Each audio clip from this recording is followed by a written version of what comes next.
ከአዲስ አበባ በ172 ኪሎ ሜትር ርቀት ላይ የምትገኘው የስልጤ ዞን ዋና ከተማ በሆነችው ወራቤ ላይ እንገኛለን።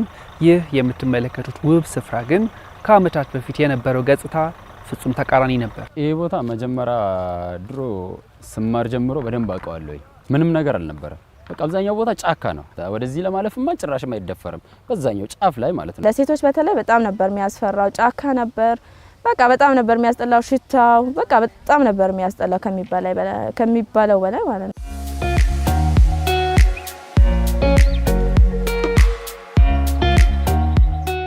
የከተማዋ የወንዝ ዳርቻ ልማት ፕሮጀክቶች አካል የሆነው ይህ ሰፊና ውብ ስፍራ ለበርካቶች ሁነኛ የመዝናኛ አማራጭ ሆኗል። የህፃናት መጫወቻዎች፣ የስፖርት ማዘውተሪያ ቦታዎች እንዲሁም ደግሞ ለኪነ ጥበብ ደግሞ አፍቃሪያን አምፊቲያትርን ጭምር ያካተተ በመሆኑ ልዩ እንደሚያደርገው በዚህም ደስተኛ መሆናቸውን ነው የአካባቢው ነዋሪዎች ያውጉ። ቅርብ ጊዜ ጀምሮ ነው የወንዝ ዳርቻ ልማት ተብሎ በቃ በሚገርም ሁኔታ ማለት በአጭር ሰዓት ውስጥ እንደዚህ ተቀይሮ እያያችሁት ያላችሁ በጣም ብዙ ነገር አለ ውስጡ ላይ። ዘመናዊ ፋውንቴኖች ቢያንስ 4-5 አሉ።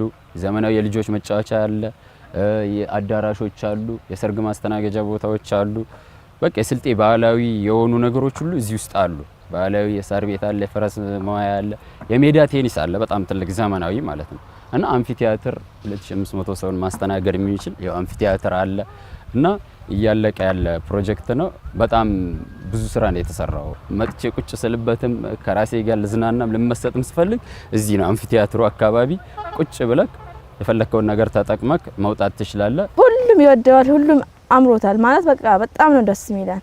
እኛ አሁን ሲደብረንም ምንም ሲናን ልጆችንም ይዘን ራሳችንም በቃ ፈታ ያን ከጓደኞቻችን ጋር በቃ ከሁሉም ጋር ወጣቶች በሙሉ እዚህ ነው የሚመጡት። መጀመሪያ ግን መዝናኛ ማነበረንም በጣም ነበር የሚያስጠላው።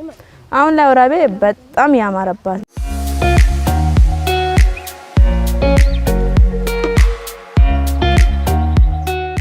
ይህን ስፍራ በማልማት ብሎም ደግሞ በመጠበቅ ለበርካቶች የስራ እድልን መፍጠርም ችሏል። ወጣቱን በሙሉ አካቷል፣ በሙሉ ይዞናል። እኛን በጣም ነው ደስ አለኝ። ሲጀመር ማንም ስራ አይፈታም። በቃ እዚህ ነው ከ30 ከ50 ከ60 በላይ ነው ወደ ውስጥ የሚውለው ማለት ሰራተኛ። በጣም አበባ በአበባ ሆነዋል አንደኛው፣ ሁለተኛ ማብራት በማብራት ሆነዋል።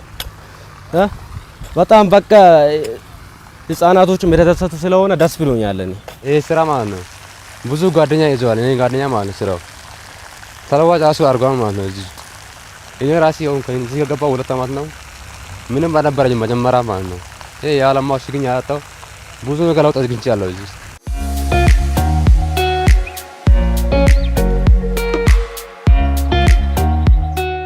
በማዕከላዊ ኢትዮጵያ ክልል የስልጤ ዞን ዋና ከተማ በሆነችውና ከ100 ሺህ በላይ ነዋሪዎችን ያቀፈችው የወራቤ ከተማ መሰል የልማት ስራዎች ተጠናክረው እንደሚቀጥሉ ይጠበቃል።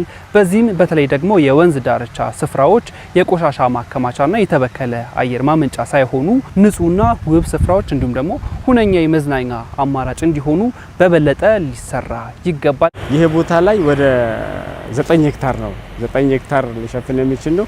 3 ሄክታር ከወንዙ ተሻግሮ ላንድስኬፑን አስተካክለን የወንዝ ዳር ልማት እየሰራን ያለንበት ነው። 6 ሄክታር ደግሞ በዚህ ሳይድ ያለ የፓርኩ ልማት ያለበት ነው። እዚህ አይነት የልማት ስራዎች የከተማውን ገጽታ ሊቀይር የሚችል የኮሪደር ኮንሰፕት ያለው ሀሳቦችን አቅደን እየሰራን ነው ያለነው። ከዛ አንፃር አሁን ሌላ ተጨማሪ ፓርክም የወንዝ ወሳና መውጫ አንድ ፓርክ ለመገንባት እቅድ ይዘን እሱን የመጀመሪያ ፌዝ የዲዛይንና የጥናት ፌዙን አጠናቀን ወደ ግንባታ ልንገባበት የምንችልበት ሂደት ይሄድ ነው።